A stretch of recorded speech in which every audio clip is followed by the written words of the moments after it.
To babban abin da ke sa kuma in fahimta ma'ana in sa nazari da ƙoƙarin sai na gano ya wane yake don in fahimce shi, ina son zama da shi.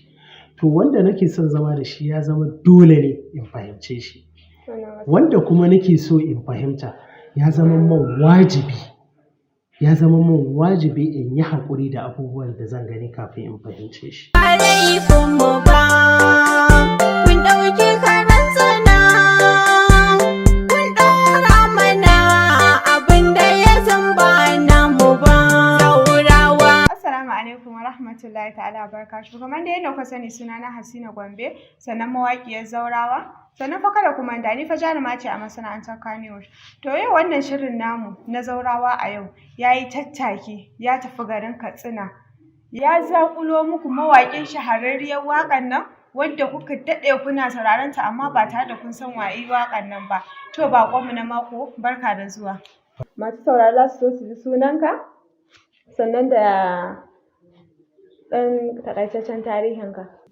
To masu saurare dai na san za su so su ɗan ji murya. Za su ce anya kuwa wannan shi ne ko ba shi ba ne. To alhamdulillah zan ɗan rera anshin kaɗan sana sai in gabatar. So yana da daɗi maso da shan wani ya shiga haushi. Soyayya ta zahiri ba a yi mata gudun barewa. To alhamdulillah assalamu alaikum wa rahmatullahi wa barakatuhu. Sunana Musa Precious mai waƙar gudun barewa. To ni dai haifaffen Katsina ne. An haife ni a Katsina kuma iyayena 'yan Katsina ne. Kuma ni ma kun ga na tabbata ɗan Katsina ko? Masha Allah. A Katsina aka haife ni, a nan kuma na girma na tashi na karatuna, a nan kuma nan nake mu'amalolina da al'amurana. Alhamdulillah a taƙaice kenan. So, mai gudun barewa. Tukunce malam mai gudun barewa. Da farko dai. Wannan tana da nauyi. Okay, to gudun barewa ko bari a bashi a gudun barewa. To da farko dai zan so na cewa wannan program namu na matan aure ne ko zaurawa ko bazawari. To da farko dai zan so in ji. Saboda idan ka san baka da aure ka nan to za mu nan da ɗaya tabarmar shirin mu ƙara gaba harkar nan ta masu aure ce za mu so mu ji kana da aure ne ko yaya. To alhamdulillah dan miki gyara kin ce fa na zaurawa ne maza da mata. Da masu aure. To kenan ban da aure. A ba za mu saka ka a cikin wannan program ɗin nan ba. Baka ji me sunan shi ba? Zaurawa a yau. To shikenan. Alhamdulillah ina da aure. To masha Allah. To tambayar mu ta farko a nan. A ina ne aka ga ana ka fahimtar a ina ne aka fiye samun ƙalubale akan mutuwar aure? Ya fi ga zuwa ga mata ne ko kuma ga maza? To alhamdulillah gaskiya ni a fahimta ta kowane ɓangare za a iya samun matsala. Abin da ya sa na ce haka ita alaƙa ko da ma ba ta aure ba.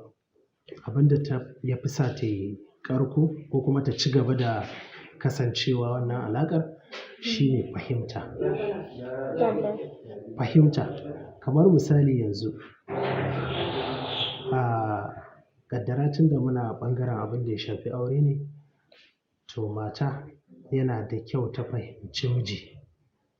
Fahimta kuma ita irin wannan fahimta ta alaƙa ta aure tana da kyau a yi ta daga farko ba sai an yi nisa ba. Haka zalika shi ma mijin kamar misali a ce an yi aure to farko abin da ya kamata an yi aure farko abin da ya kamanci ma'aurata ni a tawa fahimta abin da za su ba da himma a kan shi fahimta. Yaya zan yi in fahimci wannan yarinya da na ɗauko amanarta na auro ta na kawo ta don in rayu da ita? Yaya zan yi in iya bakin ƙoƙarina a farko in fahimce ta? Mu'amalar ta rayuwarta me ta fuskanta, me take so, me ba ta so? Yaya zan bi? Saboda sai ka fahimci ya mutum yake sana za ka iya control ɗin shi. Wannan gaskiya ne. To kamar ita ma haka macen ita ma abin da ya fi dacewa da ita kenan daga inda aka ce an ƙulla alaƙar aure farko ni dai a tawa fahimta ta yi ƙoƙari ta fahimci wannan mijin nata menene abin da ya fi so yaushe yake son kaza, yaushe baya son kaza. Tabbas. Menene abin da ya fi jin daɗinsa, yaushe yake so, yaushe baya son shi. Saboda ita rayuwa takan kasance ai haka, ai haka. Ai dama ai haƙuri. Yawwa, wata Wannan rana gaskiya kana ne. kaina, wata rana ina kanki. Haka ne. Haka abin yake tafiya. To rayuwa in dai za a samu fahimta, to ina ganin kowace irin alaƙa ce ta fi ƙarko. To ni abin da nake gani, abin da ke kawo yawan mutuwar aure ko ko rabuwar alaƙa ko ma wace iri ce, ko abota ko tarayya, to ina ganin kamar saɓanin fahimta ne. Wannan Ƙila gaskiya ko ne. fahimta ta ni ta yi dama ne, kai kuma taka ta yi hagu. Tabbas To da haka za, ne. to babban abin da ke sa kuma in fahimta, ma'ana in sa nazari da ƙoƙarin sai na gano ya wane yake don in fahimce shi, ina son zama da shi. To wanda nake son zama da shi ya zama dole ne in fahimce shi. Wannan gaskiya. Wanda kuma nake so in fahimta ya zama min wajibi, ya zama min wajibi in yi haƙuri da abubuwan da zan gani kafin in fahimce shi. Wannan gaskiya ne. To mai gudun barewa, tambayar mu ta biyu a nan. Me yake sa wasu mazan kamar idan suna da bazawarar da suke so su aura, kuma su ce wai ba za su iya zama da ‘ya'yanta ba, kamar agola kenan, kamar an sake ta a nan ta taho da ‘ya'ya nan, sai su nuna cewa su fa gaskiya ba za su iya zama da wannan ‘ya'ya ba. Ni kuma a nawa tunanin gani nake kamar ai duk ɗa na kowa ne. Kamar in dai ina son uwa, to kamar a misali idan ina son ƙwai, ina son abin da ke cikin ƙwai. Duk wanda ya so uwa kamar zai iya so ya zauna da ɗanta ma. Gaskiya ne, kamar kin tambaya meye yake sawa. To in na ce na san meye yake sawa, zan iya yin kuskure. Amma idan nawa ra'ayin ne, to shi kenan, a bar shi a ra'ayinka. to shi kenan. Idan ra'ayina ne, in dai har ina son mace, ina da ikon, ma'ana ya kasance tana da ‘ya'ya, to ina da ikon da zan riƙe ta da ‘ya'yan duka, to gaskiya zan aure ta kawai ta taho da ‘ya'yanta, musamman a ce marayu ne. Amma inda mahaifinsu, kin ga ba ni da iko da su. A inda mahaifi ma akwai wanda bai da inda zai ajiye ‘ya'yan, kuma an rabu, ko irin ita tana so ta zauna da ‘ya'yanta ba ta so ta bar su saboda za su iya shan wahala. Idan har babu wata matsala, babu damuwa, ni kam ban ga abin da zai sa ina son uwa zan aure ta ba, kuma in ƙi ‘ya'yanta. A nawa ra'ayin kenan. Zan iya aurenta kuma ta zo da ‘ya'yanta ta zauna, ba wani abu bane ba. To tambayar mu ta gaba, mai gudun barewa, duba da duk waƙoƙinka na soyayya ne, to menene yake ƙara danƙon soyayya tsakanin ma'aurata, sannan kuma ga masoya waɗanda ba su samu sun yi aure ba? To gaskiya ni abin da na fahimta, abin da ke ƙara, abin da ma gaba ɗaya kawai nake gani a tawa fahimtar, abin da ke sa tsananin yarda, saboda ina ganin kamar soyayya, ƙauna ita ce yarda. Tabbas. To babu abin da ke jawo wannan, ita ce gaskiya kawai.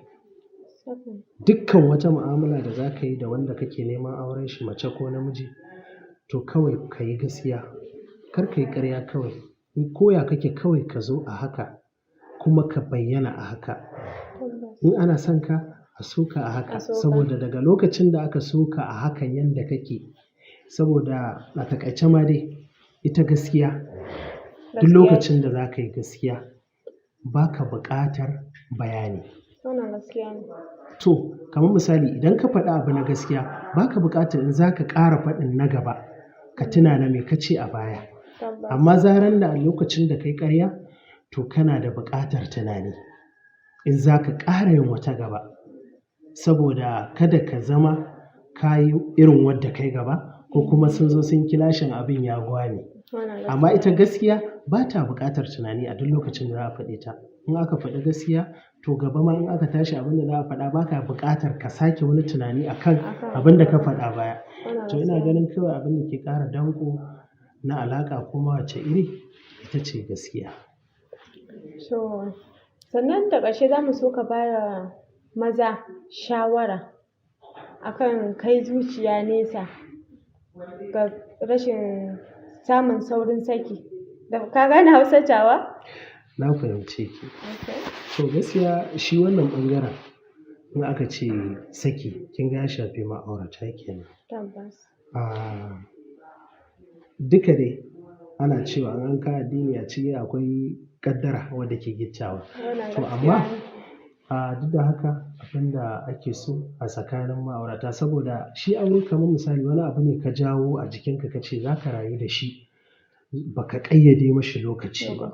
Tabbas. To dole kuma sai ka koyi haƙuri da shi ko mene ne. Wannan gaskiya ne. To gaskiya abin da ke sa kawai ni shawarar da nake badawa duka ga mazan ma da matan, kawai a kasance masu haƙuri, masu kai zuciya nesa. Duk lokacin da ranka ya ɓaci, to ka yi haƙuri ko dai ka bar wurin da aka ɓata ma rai na wani tsawon lokaci, ko kuma in za ka iya ka yi bacci a wannan time.